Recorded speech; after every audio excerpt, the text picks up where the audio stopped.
आप देख रहे हैं इंडिया टाउन न्यूज, भारत की बात। नमस्कार, स्वागत है आपका इंडिया टाउन न्यूज की खास बुलेटिन खबरें राजनांदगांव में। मैं हूं आपके साथ रंजना राज। बुलेटिन की शुरुआत करने से पहले एक नजर आज की सुर्खियों पर। राजनांदगांव के लखोली में पैसे को लेकर हुई मारपीट घटना में एक युवक की हुई मौत, आरोपी से पूछताछ जारी। दिग्विजय महाविद्यालय परिसर में बढ़ती लापरवाही, कॉलेज कैंपस में शासकीय संपत्ति पर डाका, गार्डनों की सुरक्षा के लिए लगाए गए लोहे की जालियां हुई चोरी। राजनांदगांव में भारतीय जनता पार्टी ने मनाया संविधान हत्या दिवस। कार्यक्रम में महापौर मधुसूदन यादव रहे मौजूद। महापौर ने बताया आपातकाल का काला सच। संस्कार धानी में युवाओं की भक्ति में नई पहल, हनुमान मंदिरों में अर्पित कर रहे पीतल का गद्दा, संस्कृति से जुड़ाव की पेश की मिसाल। राजनांदगांव पहुंचे विधानसभा अध्यक्ष डॉक्टर रमन सिंह। गौड़ समाज ने किया भव्य स्वागत। 15 दिन में खुलेगा प्रयास आवासीय विद्यालय। बेमेतरा में शिक्षा व्यवस्था की हकीकत हुआ उजागर। शिक्षकों की कमी से परेशान छात्र पहुंचे कलेक्ट्रेट, कहा हमें शराब दुकान नहीं, स्कूल में शिक्षक चाहिए। सुर्खियों के बाद अब खबरें विस्तार से। राजनांदगांव के लखोली इलाके में अटल आवास के पास दो युवकों के बीच पैसे को लेकर हुई बहस के बाद मारपीट का मामला सामने आया है, जहां इस मारपीट में एक युवक की मौत हो गई।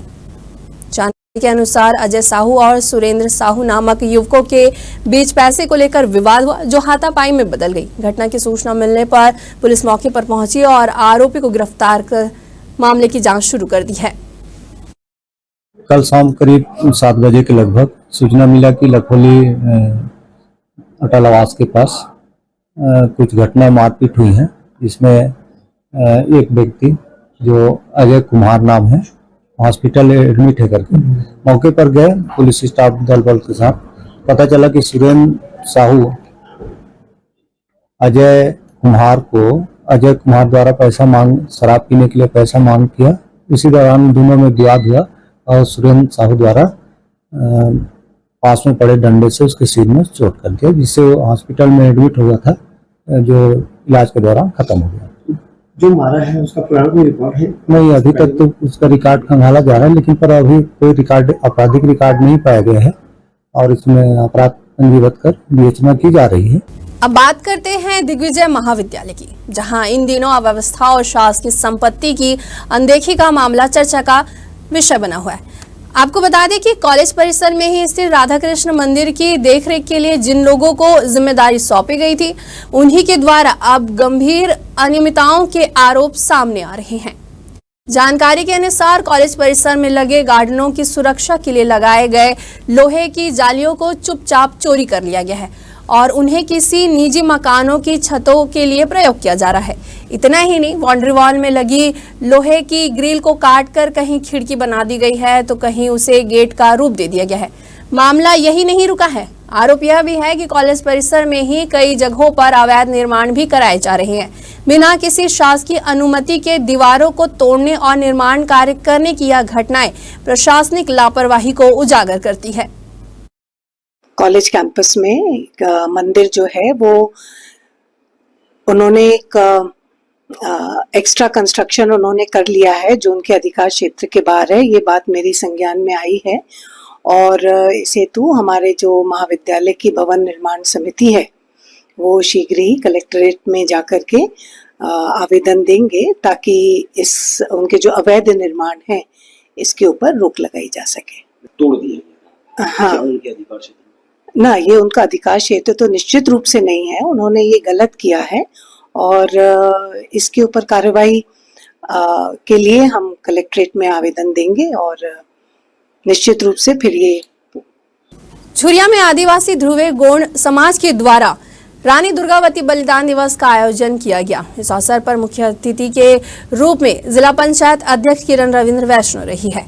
मुख्य अतिथि ने कार्यक्रम को संबोधित करते हुए कहा है कि रानी दुर्गावती केवल एक शासिका नहीं थी, बल्कि वीरता, पराक्रम और नारी सशक्तिकरण की प्रतीक थी। उन्होंने यह भी कहा है कि भारत की संस्कृति और इतिहास में ऐसे अनेक उदाहरण हैं जो पश्चिमी देशों की तुलना में कहीं अधिक प्रेरणादायक है। वीरांगना रानी दुर्गावती बलिदान दिवस के अवसर पर जिला आदिवासी गौड़ महासभा के द्वारा राजनांदगांव के गोविंदराम ऑडिटोरियम में कार्यक्रम का आयोजन किया गया, जिसमें छत्तीसगढ़ विधानसभा के अध्यक्ष डॉक्टर रमन सिंह ने मुख्य अतिथि के रूप में शिरकत की। कार्यक्रम के दौरान समाज के वरिष्ठ प्रतिभाशाली सदस्यों को महारानी दुर्गावती सम्मान से सम्मानित किया गया। इस अवसर पर जिला आदिवासी गौड़ महासभा के अध्यक्ष ने बुढ़ादेव के जयकार लगाते हुए वीरांगना के बलिदान को याद किया। इस अवसर पर डॉक्टर रमन सिंह ने बताया कि राजनांदगांव में अगले 15 दिनों में निःशुल्क आवासीय प्रयास विद्यालय की शुरुआत की जाएगी। साथ ही नालंदा विद्यालय परिसर में जल्द ही बच्चों के लिए निःशुल्क कोचिंग क्लास शुरू की जाएगी। आज जिला गौड़ महासभा के द्वारा जिला स्तरीय महारानी दुर्गावती बलिदान दिवस का आयोजन रखा गया था। इस कार्यक्रम में प्रदेश के पूर्व मुख्यमंत्री और वर्तमान में विधानसभा अध्यक्ष आदरणीय श्री रमन सिंह जी आमंत्रित रहे हैं, सांसद जी भी उपस्थित रहे हैं, संतोष पांडे जी और हमारे समाज के सभी प्रमुख पदाधिकारीगण आए थे। आज जो महारानी दुर्गावती का बलिदान दिवस है, ये इनकी गाथा बहुत पुरानी है। उनकी शौर्य, उनके पराक्रम, उनकी शूरता, वीरता और बलिदान भारतवर्ष में हमारे जनजाति समाज को प्रेरणा लेना चाहिए। आदिवासी ध्रुव गौड़ महासभा राजनांदगांव के तत्वाधान में रानी दुर्गावती जी के बलिदान दिवस के अवसर पे हर साल आयोजन होता है, पूरे हिंदुस्तान में होता है। और ऐसे वीरांगना को याद करते हैं जो मुगलों के खिलाफ संघर्ष करते हुए गढ़मंडला और उस पूरे क्षेत्र को सुरक्षा के लिए जीवन भर संघर्ष करती रही। अकबर का विरोध, अकबर के खिलाफ इस देश के, उस राज्य के आजादी के लिए, स्वाभिमान के लिए संघर्ष करते रहे। और अंत में इतिहास में ये लिखा गया है कि जब चारों तरफ से सेना से घिर गई, इनके सेना पूरा समाप्त हो गया, इन्होंने आत्मसमर्पण नहीं किया, अपने ही खंजर से अपने सीने में भूंककर वहां पे प्राण देना उचित समझा, मगर मुगलों के हाथ में नहीं आई। ऐसी वीरांगना को आज हम याद कर रहे हैं, उनके उस 24 जून की शहादत को याद कर रहे हैं।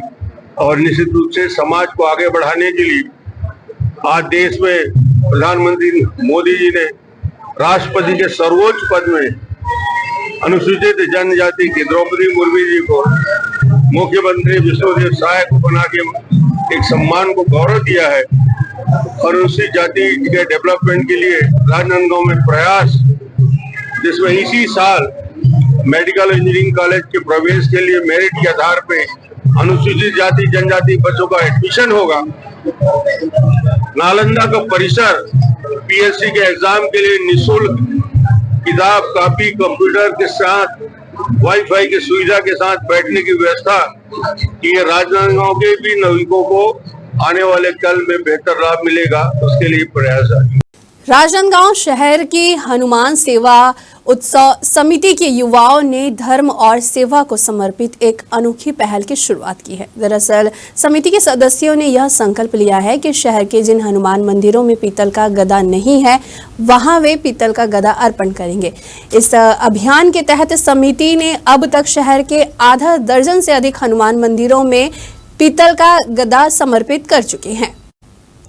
युवाओं का कहना है कि यह कार्य केवल धार्मिक भावना नहीं, बल्कि सामाजिक एकता और सांस्कृतिक विरासत को मजबूत करने की दिशा में एक अहम कदम है।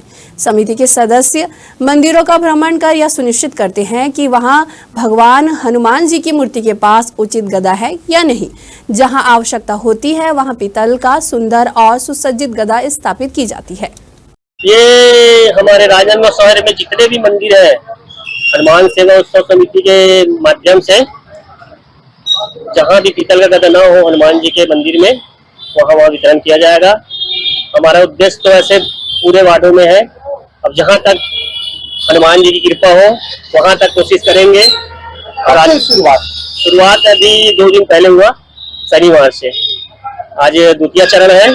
आज हमारा प्यारालाल से स्टार्ट होगा, सिंगारपुर, चिखली, स्टेशन पारा, नदीला पहाड़ी, ढाबा, नवागांव, इंडस्ट्रियल एरिया और इधर पताल भैरवी।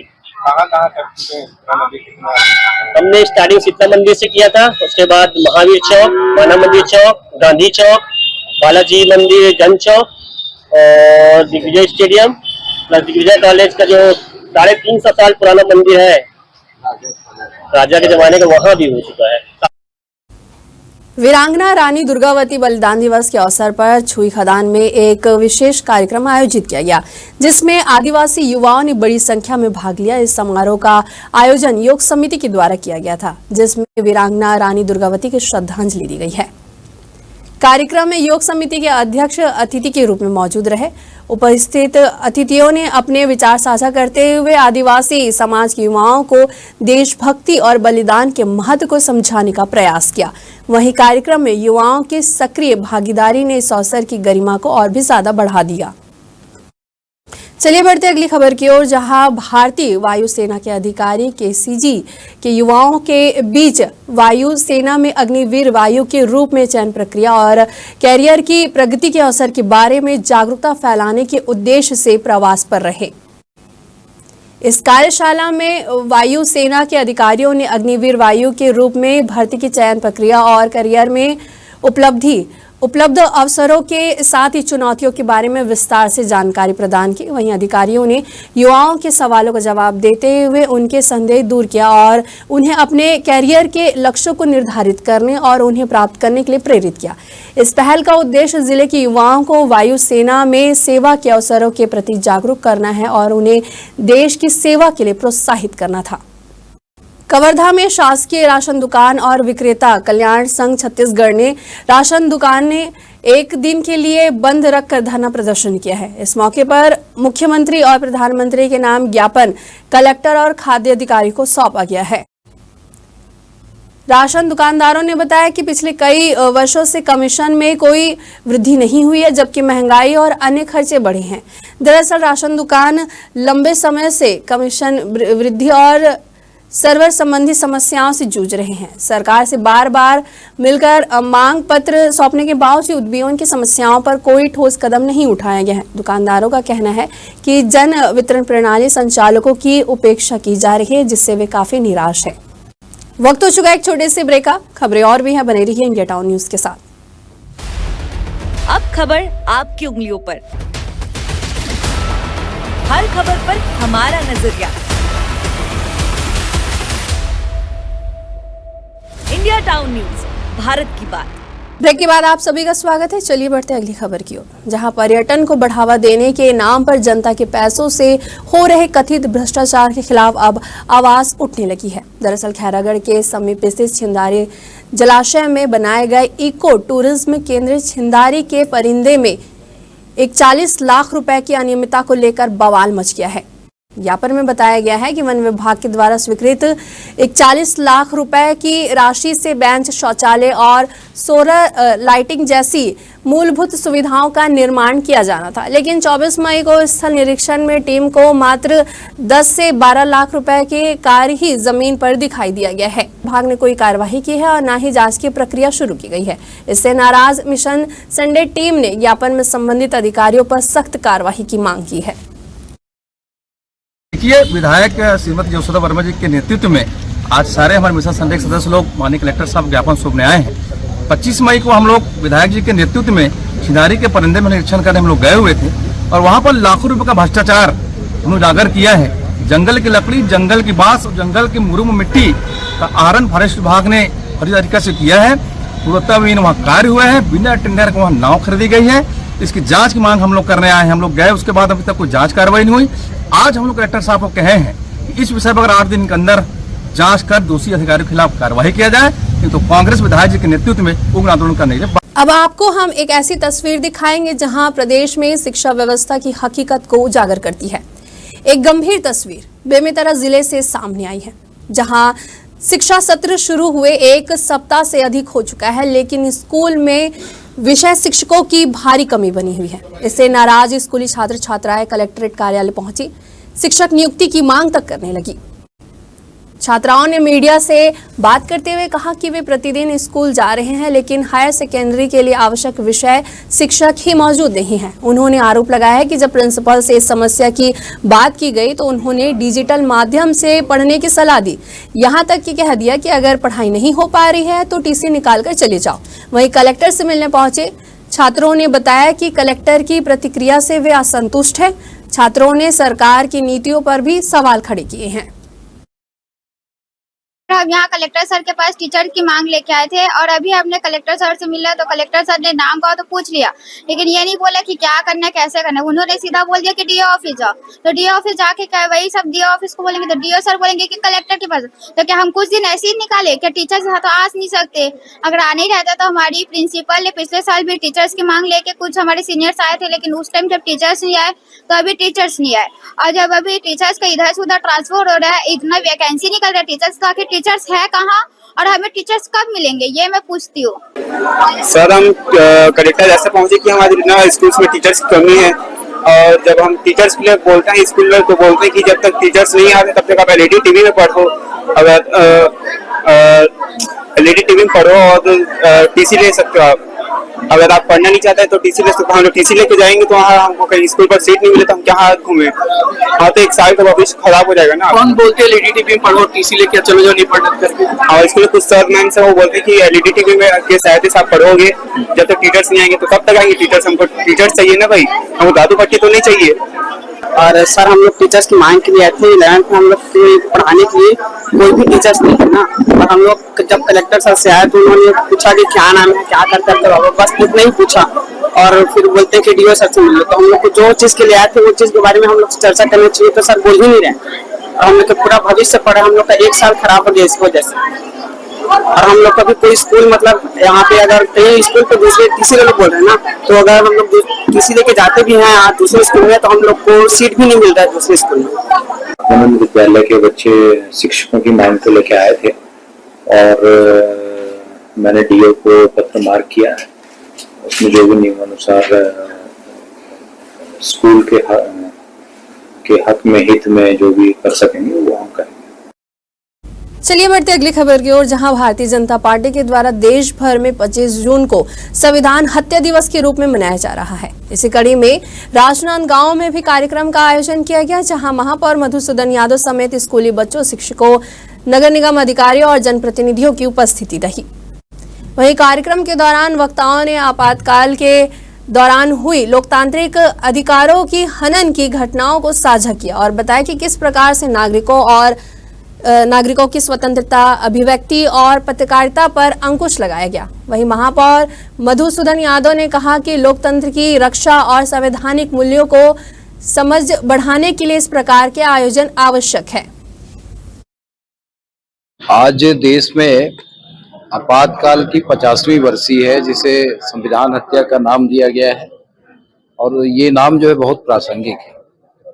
इस देश में संविधान में जब जब संशोधन हुए हैं देश के लोगों के हित में हुआ है, देश के हित में हुआ है। पहली बार ऐसा हुआ था 25 जून 1975 को कुर्सी बचाने के लिए संविधान संशोधन हुआ और आपातकाल जैसे स्थिति पैदा कर दी गई और आपातकाल लगाया गया। संविधान के आर्टिकल 352 में जो बातें लिखी है वो देश के हित के लिए लिखी है। उसका दुरुपयोग करते हुए श्रीमती इंदिरा गांधी जी ने आपातकाल लगाया था और उसका आज 50वीं वर्षी है और इसे हम काला दिवस भी कहते हैं, संविधान हत्या दिवस भी मानते हैं। प्रधानमंत्री इंदिरा गांधी द्वारा आपातकाल की घोषणा की गई और ये मात्र इसलिए किया गया क्योंकि अपने इलाहाबाद हाई कोर्ट ने उनके चुनावों को अवैध घोषित कर दिया। अपनी कुर्सी बचाने के लिए उन्होंने अलोकतांत्रिक तरीके से पूरे देश को आपातकाल में डोब दिया, जिसमें पूरी तरह से देश के लोकतांत्रिक अधिकारों का हनन किया गया, संविधान की हत्या की गई। और आज जो 50वां दिवस मनाया जा रहा है प्रधानमंत्री नरेंद्र मोदी जी द्वारा। वो इसलिए कि यह मौजूदा जो नागरिक हैं, जो छात्र छात्राएं हैं, उन सबको भी मतलब आपातकाल में क्या क्या हुआ उसकी स्मृति करें और उसको जाने और समझे और आगे लोकतंत्र के अपना रक्षा के लिए पूरा अपना योगदान दें। खबर है खैरागढ़ से, जहां धान खरीदी केंद्र को लेकर किसानों की आवाज फिर बुलंद हो गई है। विधायक यशोदा वर्मा के नेतृत्व में ग्राम बीरनपुर और सुखरी के सैकड़ों ग्रामीण खैरागढ़ पहुंचे और अपर कलेक्टर को ज्ञापन सौंपा है। ग्रामीणों ने मांग की है कि इस वर्ष भी धान खरीदी की व्यवस्था पूर्ववर्त बीरनपुर में ही रखी जाए। ज्ञापन में बताया गया है कि इस बार ग्राम बीरनपुर, खुर्द और सुखरी को नवीन खोले गए खरीदी समिति संबलपुर में शामिल कर दिया गया है, जिससे किसानों को बड़ी मुश्किलें उठानी पड़ रही है। विधायक ने समस्या को गंभीरता से लेते हुए प्रशासन से आग्रह किया है कि धान खरीदी केंद्र बीरनपुर में ही चलाया जाए।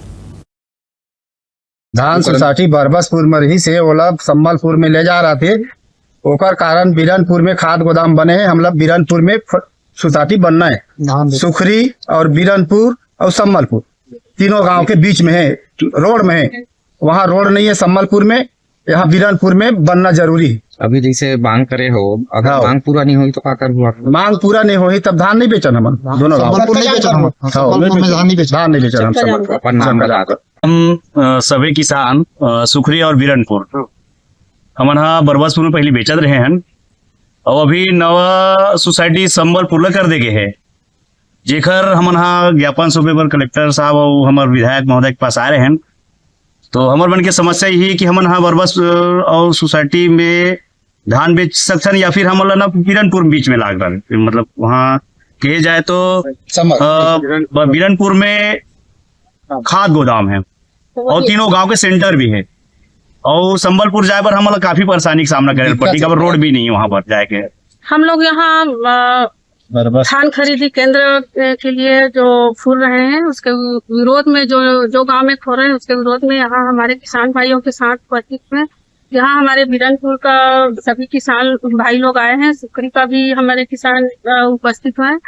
पहले क्या था, धान खरीदी केंद्र बरबसपुर में, अब उसको इन लोगों ने संबलपुर के नाम दे दिया गया और यहाँ के किसान का कहना है कि संबलपुर का दूरी बहुत है और रोड भी अच्छा से नहीं है, तो यहाँ किसान लोग बोलते हैं कि हम लोग वहाँ धान नहीं बेचें। किसान का मांग ये है कि जो संबलपुर किए हैं उसको बीरनपुर खुर्दा में किया जाए ताकि वहाँ खाद गोदाम भी है, तो वहाँ धान खरीदी केंद्र भी खोला जाए। यही मांग करने के लिए ज्ञापन सौंपने के लिए कलेक्टर के पास आए।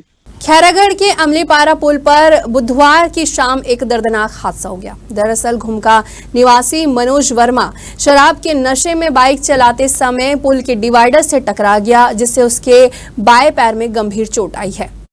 वहीं हादसे के बाद मौके पर मौजूद लोगों ने तुरंत डायल 108 एम्बुलेंस को सूचना दी। मनोज वर्मा को तत्काल सिविल अस्पताल खैरागढ़ ले जाया गया, जहां डॉक्टरों ने पैर में गंभीर फ्रैक्चर की पुष्टि की है। प्राथमिक उपचार के बाद उसे बेहतर इलाज के लिए मेडिकल कॉलेज राजनांदगांव रेफर कर दिया गया है। वहीं घटना की सूचना मिलते ही विधायक प्रतिनिधि मनराखन देवांगन अस्पताल पहुंचे और घायल युवक का हालचाल जाना।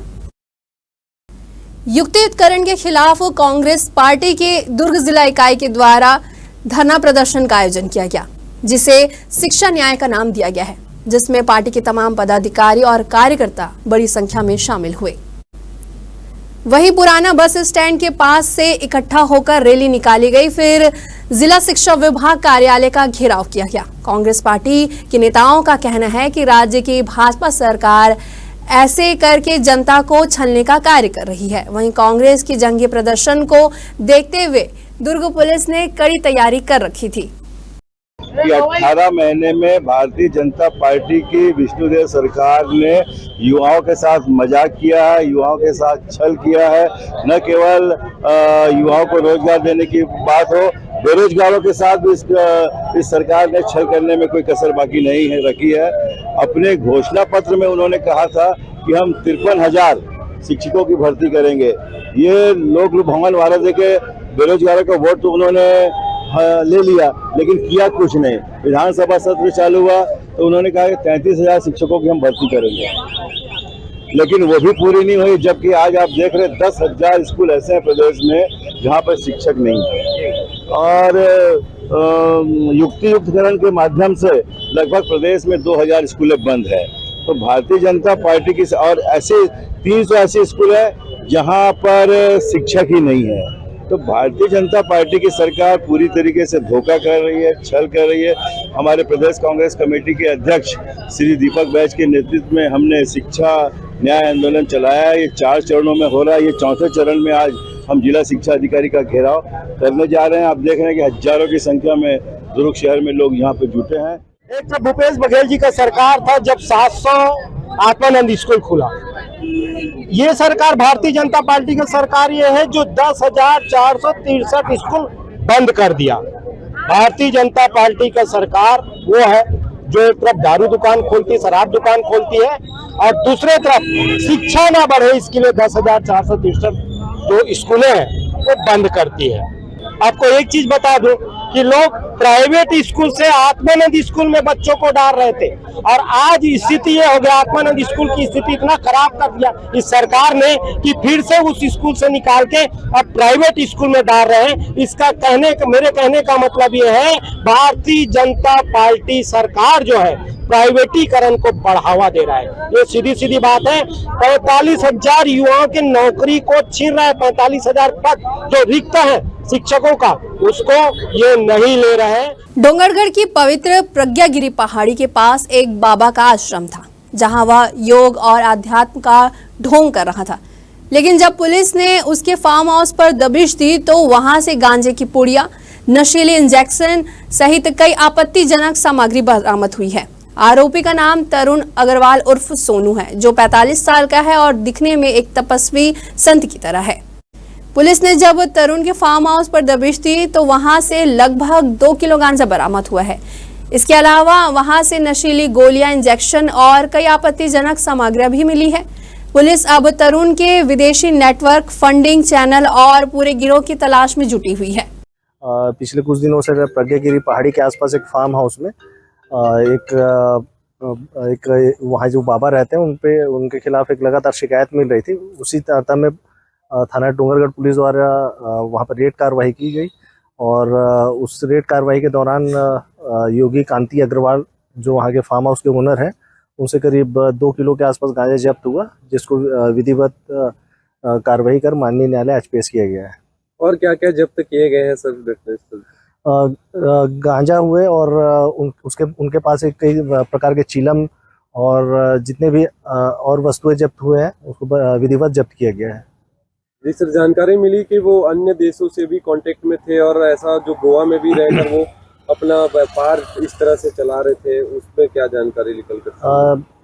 उनसे पूछताछ के दौरान ये पता चला कि 20 वर्षों से वो गोवा में थे और योगा की अन्य डिग्रियां हासिल की हैं उन्होंने और फिलहाल अब इतनी जानकारी है, प्रकरण विवेचना में है। जैसे अन्य बात आएगी तो आपको अवगत कराया जाएगा।